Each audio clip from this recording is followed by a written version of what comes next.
Kuva mu rukerera rwo kuwa gatanu ku itariki ya 13 y'ukwezi kwa gatandatu mwaka wa 2025 ibihugu bya Israel na Iran birimo guhererekanya za missile no kohererezanya indege z'intambara ndetse na za drone. Muri Iran ibitero bya Israel byashegesha ingabo z'iki gihugu ndetse n'imishinga yacyo yo gukora ibisasu bya nucleaire, ahishwa abayobozi bakuru b'ingabo ndetse na ministeri y'ingabo itera yarashweho n'ingabo za Israel. Kandi muri ibyo bitero hasenywe ibigo bivugwa ko bikorerwamo imishinga yo kubaka ibisasu bya nucleaire bya Iran. Ni ibitero byaniciwemo abahanga mu birebana no gutunganya ingufu za nucleaire ndetse bari barimo gukora kuri iyo mishinga yo gutunganya ibisasu bya nucleaire. Ku rundi ruhande, mu muco wo guhora Iran izwiho ndetse no kutavugirwamo kuva mu mateka ya kera, Iran nayo yahuranyije ikirere cya Israel na za missile uruhuri zisekurana ubukana inzu n'ubuzima by'abayahudi mu mijyi nka Tel Aviv, Yerusalemu na Haifa. Bitandukanye nuko byari bimenyerewe, missile z'abanya-Iran zirimo ziraritagura inzu zitandukanye zikarindimukira hejuru y'abaturage bazirimo, ku buryo n'ubu serivisi z'ubutabazi muri Israel ziracyashakisha abagwiriwe n'inzu mu mijyi itandukanye bikozwe na Iran. Iran ivuga ko irimo kurasa ku bikorwa remezo by'igisirikare cya Israel IDF ndetse n'ikigo cy'ubutasi cya Mossad, ngo nibyo barimo gushaka. Birasa naho intambara yamaze kwinjira mu cyiciro cyayo cya nyuma, aho nta gisigaye uretse guhangana kw'impande zombi. Ubu ikiriho ni intambara yo mu kirere, ariko biranashoboka ko igihe cyari cyo cyose igihugu kimwe muri ibi gishobora kwambuka imipaka yacyo kikinjira mu kindi kinyuze muri Iraq cyangwa muri Syria. Biratekerezwa ko ibi bishoboka, ariko nanone hari abahanga mu bijyanye n'intambara bagaragaza ko bigoranye kubera ko hagati y'ibihugu byombi harimo intera y'ibirometero 1500. Ariko biramutse bibayeho, yaba ari imwe mu ntambara zikomeye zibayeho muri kinyejana cya 21, kubera ko ibihugu byombi nibyo bifite igisirikare gikomeye mu karere biherereyemo, ndetse bisa n'ibyegeranye mu bushobozi, kubera ko urebye ku rutonde rwakozwe n'ikigo cyitwa Global Firepower kubirebana n'ubuhanganye bw'igisirikare cy'ibihugu runaka mu mwaka wa 2025. Raporo yiswe Global Military Strength Index yagaragaje ko igisirikare cya Israel ari icya 15 ku isi, icya Iran kikaba icya 16 mu birebana no kugira intwaro zikomeye n'ubundi bushobozi burebana n'igisirikare. Birasa naho Israel na Iran biramutse byinjiye mu ntambara yeruye ataba ari uguhanganisha ubushobozi bifite mu ntambara zo mu kirere gusa, yaba ari intambara ikomeye cyane isa n'iyasenya akarere kose ku burasirazuba bwo hagati. Kugira ngo twumve neza iki intambara yabivuze, reka tugaruke ku bushobozi n'ubuhanga bwa buri gisirikare muri ibi bihugu bibiri, cyabe cya Repubulika ya Kisilamu ya Iran ndetse n'icya Israel. Tubahaye ikaze. Repubulika ya Kisilamu ya Iran ni ubutegetsi bumaze imyaka 46 buriho kuva mu mpinduramatwara yo mu mwaka wa 1979 yayobowe n'umutegetsi w'ikirenga wa Iran, Ayatollah Ruhollah Khomeini. Uyu mutegetsi w'ikirenga Khomeini yategetse Iran kugera mu 1989 asimburwa na Ali Khamenei utegeka Iran nk'umutegetsi w'ikirenga uyu munsi. Kuva muri Iran haba impinduramatwara ya Kisilamu, iki gihugu gitegekwa mu buryo bwa Kisilamu nyine hagendewe ku buryo Quran bitegeka. Iran ni igihugu kiganjemo abayisilamu b'abashiyite bafite ibyo bemera bitandukanye n'abayisilamu b'abasunite bahagarariwe na Arabia Saudite. Bose ni abayisilamu, ariko hari ibyo batumvikanaho mu myemerere. Kugira ngo iyi myaka ishire igihugu kigitegetswe mu buryo bwa Kisilamu nta uhungabanya umutekano wacyo, byose bikeshwa ubuhangange bw'igisirikare cya Iran. Muri Iran hasa naho hari ubutegetsi buciyemo ibice bibiri. Hari ubutegetsi busanzwe uyoborwa na perezida wa Repubulika, ari nawe unitwa perezida wa Iran, ugenda mu mahanga akavuga nka perezida wa Iran, uyagenzura ibijyanye na politike. Hejuru ya perezida rero hari uwitwa umutegetsi w'ikirenga cyangwa se umuyobozi w'ikirenga wa Iran. Uyu nguyu abagenzura ibijyanye na politike wongeyeho n'ibiyobokamana byose. Mu buryo bwuzuye, umutegetsi w'ikirenga wa Iran niwe muyobozi mukuru cyangwa se ushatse wamwita boss wa perezida wa Iran. Nkuko twabivugagaho mu kanya, muri iyi myaka 46 Iran yagize abategetsi b'ikirenga babiri. Abo ntibavaho, ugiyeho arategeka kugera apfuye. Gusa aba president bo buri wese agira manda, ariyamamaza, agatorwa, akagira igihe akavaho.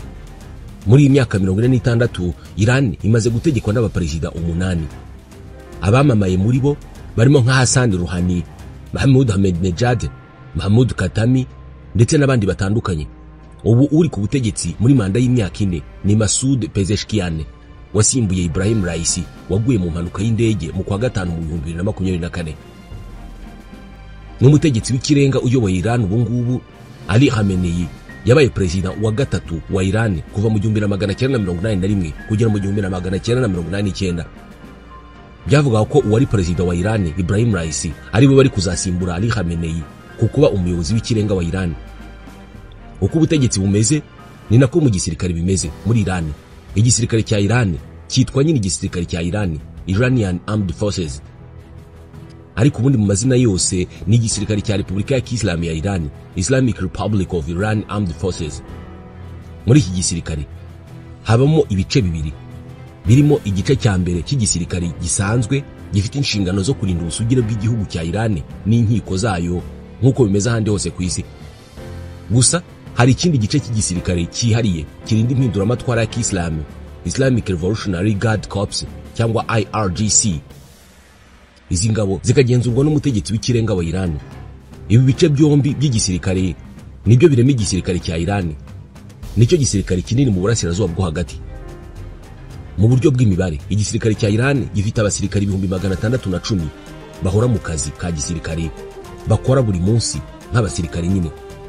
Ukongeraho n'inkeragutabara zigera ku 350 bose hamwe bakaba 960.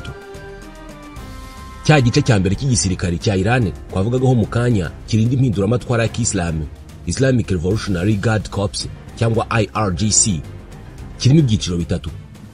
Hari icyiciro cy'ingabo zirwanira ku butaka, Ground Force, icyiciro cy'ingabo zirwanira mu kirere, Air Space Force, n'icyiciro cy'ingabo zirwanira mu mazi, Navy. Ibi ni ibyiciro bitatu byihariye bisanzwe no mu zindi ngabo z'ibindi bihugu. Ariko aba bafite inshingano yihariye yo kurinda impinduramatwara ya Kiislamu. Ikindi cyiciro ari nacyo cya kane cyitwa Quds Force. Iri ni ishami ryihariye rya Special Force cyangwa se ingabo zihariye za Iran barinda impinduramatwara ya Kiislamu. Iyi Quds Force ni ifite inshingano zo guhindura Iran igihangange. Muri iri shami rya Quds niho Iran icisha ibikorwa byayo byo gushinga, gutera inkunga no gushyiraho imitwe irwanira inyungu za Iran nka Hamas, Hezbollah n'aba Houthi. Iyi ni imitwe itari yo muri Iran ariko yashinzwe n'igisirikare cya Iran. Muri make, iyi Quds Force ni ishami rya Iran mu kubaka ubukungu, ni nayo ifite inshingano ya mbere yo guhangana na leta ya Israel. Ibi bitero barimo kugaba kuri Israel byateguwe na Quds Force. Ikindi cyiciro cya gatanu cyitwa Basij, ni igice cyihariye kubera ko ni icyiciro cy'ingabo cy'abakorerabushake bitangira kurinda impinduramatwara ya Kiislamu. Inyandiko zimwe zivuga ko abagera kuri 12,600 b'abaturage b'abanya-Iran ari abakorerabushake biteguye kurinda impinduramatwara ya Kiislamu. Ariko imibare ikavuga ko abanditswe mu buryo buzwi bagera ku 600,000. Gusa uramutse utangije intambara kuri Iran, ushobora kubona abarwanyi babarirwa muri za miliyoni baza kurwanira impinduramatwara yabo yo mu 1979 n'ubundi binyuze muri iki cyiciro cy'abakorerabushake. Kurinda impinduramatwara bisobanuye ko bagomba kurwana uko bashoboye kose kugira ngo ibyo bagezeho ubwo habaga iyo mpinduramatwara bidasenyuka. Ibikorwa by'abo bakorerabushake, kubiyobora no kubihuza bikorerwa muri iki cyiciro kigize ingabo zishinzwe kurinda impinduramatwara ya Kiislamu. Iri shami rya Basij nubwo imirimo yaryo iyoborwa n'igisirikari, ariko ntabwo imibare y'abarigize babarizwa mu gisirikare cya Iran ni benshi. Iki ni igice cya mbere cy'igisirikare. Igice cya kabiri cy'igisirikare cya Iran ni igisirikare gisanzwe cya Iran gifite inshingano yo kurinda Iran. Aha naho harimo amashami ane, harimo ingabo zirwanira ku butaka, Ground Force, ingabo zirwanira mu kirere, Air Force, n'ingabo zirwanira mu mazi, Navy. Irindi shami ni rifite inshingano zo kurinda ikirere cya Iran. Iri shami niryo rishinzwe kugenzura za radar z'igihugu no guhangana n'ibitero byose byaza mu kirere cya Iran. Ubu Iran yamaze no gushyiraho undi mutwe wihariye w'ingabo witwa Cyber Army. Iri shami rya gisirikare rifite inshingano zo guhangana n'ibitero bikoreshejwe ikoranabuhanga. Ibi byatumye Iran yinjira mu bihugu 7 ku isi bifite igisirikare gishinzwe guhangana n'ibitero by'ikoranabuhanga. Iran yaje kurikira Leta Zunze Ubumwe za Amerika, Uburusiya, Ubwongereza, Ubushinwa, Israel na Korea ya Ruguru. Mu ncamake, n'abasirikare bagera ku 960 bose bari muri aya mashami barimo 610 bahoraho n'abandi 350 b'inkeragutabara. Igisirikare cya Iran gikoresha ingengo y'imari ya miliyari 15 na miliyoni 800 z'amadolari. Ni igisirikare gifite indege z'intambara zirenga 337 zirimo izakozwe n'Abarusiya zitwa Sukhoi n'izindi zitwa MiG zakozwe n'Abasovieti. Iran ifite indege nyinshi zo kurwanisha kugera kuri za drone zikora ubwiyahuzi zitwa Shahid. Izi Iran yazihaye Uburusiya mu ntambara urimo kurwanamo na Ukraine. Igisirikare cya Iran gifite za kajugujugu zirenga 35 kandi gifite imbunda ziremereye zirasakure zirenga 6798. Igisirikare gifite ubwato burwanira munsi y'amazi bugera kuri 19 n'ubundi bwato bunini cyane bushobora gutwara intwaro cyangwa se bukaba bwagwaho indege z'intambara. Ikirere cya Iran gifite ubwirinzi bukomeye cyane, barindwa n'indege zirimo Bavar 373, S300, Sevom Cordade ndetse n'ubundi bwoko butandukanye. Kuva mu myaka 46 ishize, igisirikare cya Iran kisanze mu ntambara zitandukanye zirimo iyo cyarwanya imyaka 8 kuva mu 1980 kugera mu 1988 aho cyarwanaga na Iraq. Ni intambara yamenyekanye nk'intambara ya mbere yo mu Kigobe. Igisirikare cya Iran muri iyi ntambara cyahanganye n'igisirikare cya Iraq icyo gihe yayoborwaga na Saddam Hussein. Muri iyo ntambara Iran yitwaye neza kuko byemezwa ko impande zombi zaguye miswi, birangira bumvikanye ku guhagarika intambara. Nyuma y'iyi ntambara igisirikare cya Iran cyagiye cyumvikana mu ntambara nyinshi zigamije kurwanira ubuhangange bwa Iran biciye mu gushyigikira imitwe irwana intambara zo ku ruhande rwa Iran, Hamas, Hezbollah n'Abauti bo muri Yemen.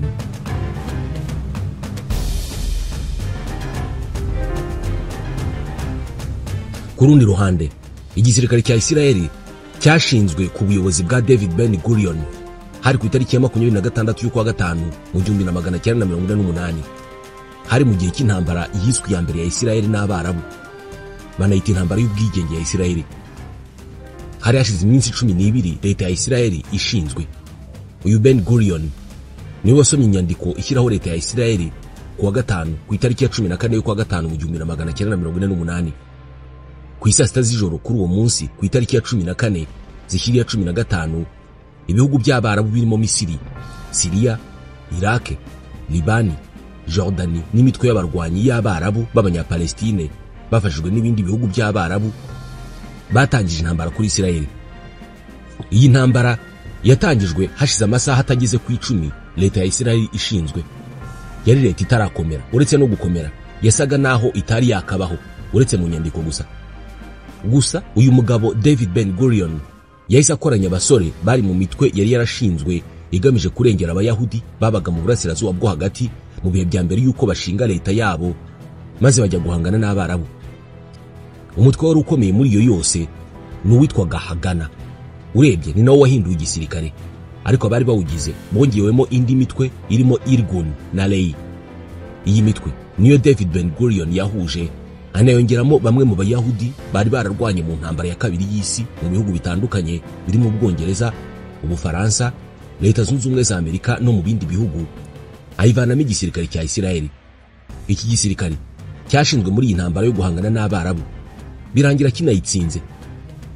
Byageze mu kwa gatatu mu 1949 Isiraheli yarigaruriye ibice byinshi bya Palestine udasize n'iby'ibihugu byayiteye, maze Abarabu baje ari bamwe mu ntambara baratsindwa basubira inyuma igihugu kimwe ku kindi, ntabwo basubiyeyo icyarimwe nk'uko baje. Nyuma yo kurangira kw'iyi ntambara igisirikare cya Isiraheli cyagize uruhare rukomeye mu kubaka Isiraheli, ndetse nyuma yaho cyarwanya intambara nyinshi n'ubundi gihangana n'ibihugu by'Abarabu. Harimo intambara yiswe iya Canal de Suez cyangwa se Operation Kadesh yahanganishije Misiri na Isiraheli, nayo Isiraheli irayitsinda. Iki gisirikare kandi cyarwanya intambara yiswe iy'iminsi 6 igihe cyahanganaga n'ibihugu bya Misiri mu majyepfo, Jordani mu burengerazuba na Syria mu majyaruguru hari mu 1967. Isiraheli nabwo iyi ntambara yarayitsinze yigarurira umujyi wa Yerusalemu wose. Mu kwa 10 mu 1973 igisirikare cya Isiraheli cyongeye kwinjira mu ntambara n'ibihugu by'Abarabu bya Syria na Misiri. Ni intambara yiswe Yom Kippur. Uretse izi ntambara Igisirikare cya Isirayeli cyagiye no mu ntambara zo muri Libani mu 1982 no mu 2006 mu bikorwa byo guhangana na PLO na Hezbollah. Kuri izi ntambara hiyongeraho iz'igisirikare cya Isirayeli cyahanganyemo n'imitwe y'abanyapalestine zirimo izitwa Intifada ya mbere kuva mu 1987 kugera mu 1993 ndetse na Intifada ya kabiri yo mu 2000 kugera mu 2005. Ntabwo wakwibagirwa n'izindi ntambara cyahanganyemo n'imitwe nka Hamas, Hezbollah, PLO n'indi myinshi. Uyu munsi hashize imyaka 77 igisirikare kibayeho. Gusa iyi myaka niyo gukora amanywa nijoro nk'uko byandikwa n'ibinyamakuru bitandukanye. Uyu munsi ku rubuga rwa internet rw'iki gisirikare hariho inyandiko ivuga kuri iki gisirikare cya Isirayeli. Ni inyandiko igira iti indangagaciro n'umusingi twubakiyeho ni ukurinda leta ya Isirayeli, abaturage bayo n'abahatuye. Ni ukurinda kubaho kwa leta ya Isirayeli, ubwigenge bwayo n'umutekano w'abanya-Isirayeli n'abatuye Isirayeli. Iyi nyandiko ikomeza igira iti kujya mu gisirikare cya Isirayeli ni ugukunda igihugu n'umuhamagaro wo gukorera igihugu cya Isirayeli, igihugu kigenga kigendera kuri demokarasi ari nacyo iwabo w'abayahudi bose. Igisirikare cya Isirayeli n'abasirikare bacyo bategetswe kubahiriza uburenganzira bwa muntu, niko iyo nyandiko ikomeza ivuga. Ikiremwa muntu aho kiva kikagera kigomba kubahwa hatitawe ku ibara ry'uruhu, iyobokamana, igitsina, ubwenegihugu cyangwa se cyaba kimuranga cyose. Kwinjira muri iki gisirikare cya Isirayeli bisa n'ibyihariye kubera ko muri Isirayeli ni itegeko ko buri muturage wese w'umuyahudi w'umugabo ugejeje ku myaka 18 agomba kubanza gukora imyitozo n'inshingano bya gisirikare. Kugera mu 2015 abayahudi bajyaga mu gisirikare babikoraga imyaka 3, ariko kuva nyuma y'uwo mwaka itegeko ryaravuguruwe. Ubu bakora imyaka 2 n'amezi 8, byavuye ku mezi 36 biba amezi 32. Ibi bituma buri mugabo wese w'umuyahudi ashobora kurwanira igihugu mu gihe cy'intambara nk'uko bimeze. Hari ibihe igisirikare cya Isirayeli kijya gihamagara abasirikare b'inkeragutabara bagahabwa inshingano. Gusa nko mu gihe cy'intambara bwo ntawe bahamagara, bahita baba abasirikare kimwe n'abandi bakajya ku rugamba. Bitewe n'intambara hashobora gusohoka n'itegeko rihamagarira uwo ari we wese kujya ku rugamba, aho umuntu wese ahita ashyiramo imyenda ya gisirikare agatabara. Ibi ntabwo bigorana na gato kubera ko buri mugabo wese aba ari umusirikare. Uretse mu gihe cy'intambara, mu gihe cy'amahoro inkeragutabara muri Isirayeli zihamagarirwa inshingano za gisirikare mu kwezi kumwe buri myaka 3. Nyuma y'izi nshingano zisanzwe mu gisirikare cya Isirayeli hari n'izindi nshingano zidasanzwe zikorwa mu buryo bwihariye. Uretse abasirikare basanzwe, inkeragutabara ndetse n'icyiciro cy'inshingano gikorwa na buri muyahudi wese, hari izindi nshingano zitwa special service routes.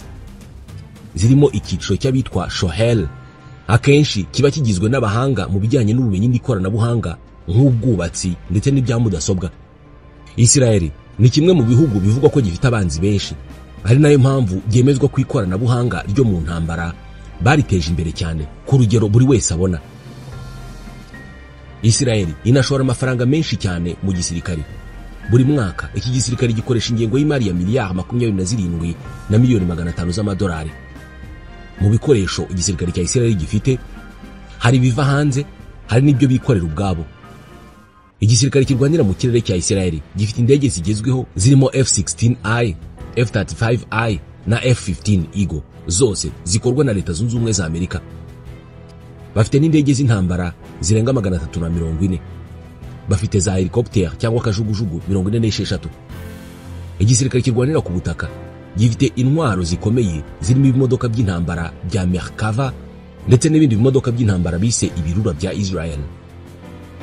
Uretse indege n'ibimodoka by'intambara, igisirikare cya Isirayeli gifite imbunda zigezweho zirimo M4A1 Carbine, Tevo X95, IWI Negev LMG, M24 Weapon Sniper System yakozwe mu 2018 ndetse n'indi mbunda yitwa M2HQCB.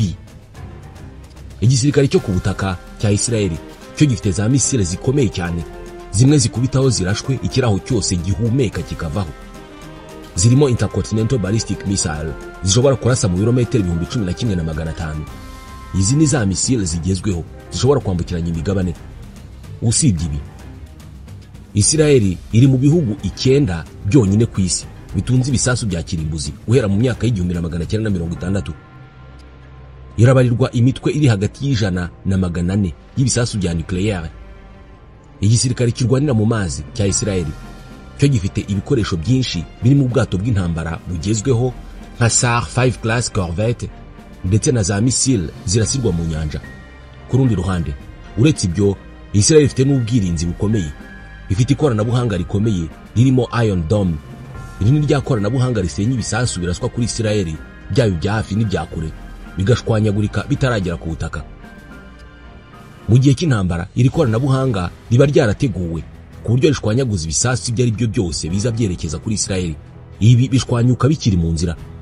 Iri koranabuhanga rirahenze cyane. Mu mujyi wa Yeriko, Isirayeli yashinze iri koranabuhanga rishwanyaguza za missile zambukiranya imigabane, zishobora no gushyirwamo ibisasu bya kirimbuzi. Iri koranabuhanga rya Isirayeli nicyo gihugu cyonyine kirifite ku rwego ririho.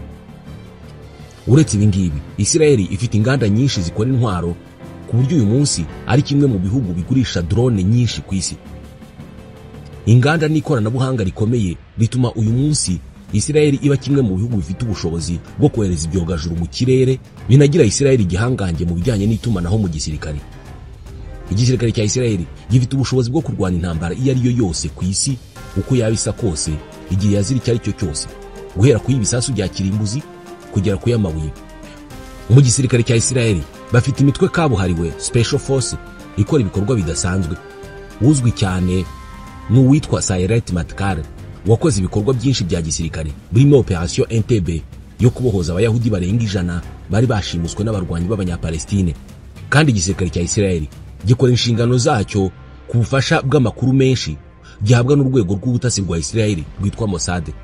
Isirayeli ifite ingabo zikora akazi mu buryo buhoraho zigera ku 169,500, ikagira inkeragutabara 465.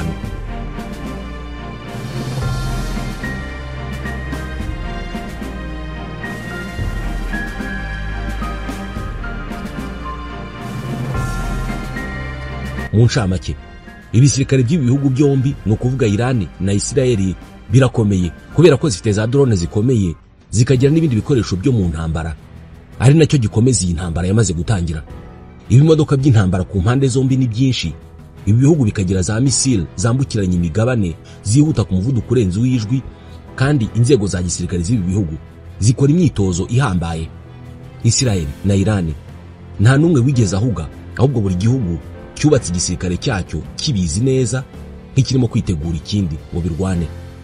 Igisa naho Isirayeli ifite Iran idafite ni ibisasu kirimbuzi, ariko nabyo nta uzi neza niba Iran itabifite, nubwo Iran barimo kuyibuza kubikora. Rero intambara yashyamiranye ibihugu byombi yaba ari ikiza n'icyorezo gikomeye cyane ku nyoko muntu muri kariya karere. Biragoye kuvuga uwatsinda undi muri iyi ntambara kubera ko buri ruhande rukomeye ku rwego rwarwo.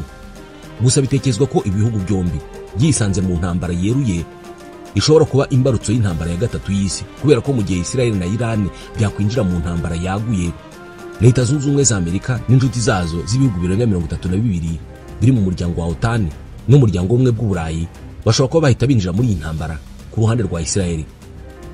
Ku ruhande rwa Iran naho ibihugu byiganjemo iby'Abarabu, Uburusiya, Korea ya Ruguru, Ubushinwa n'ibindi bihugu byose bitumvikana n'uburengerazuba bw'isi byajya ku ruhande rwa Iran, yaba ari intambara iteye ubwoba.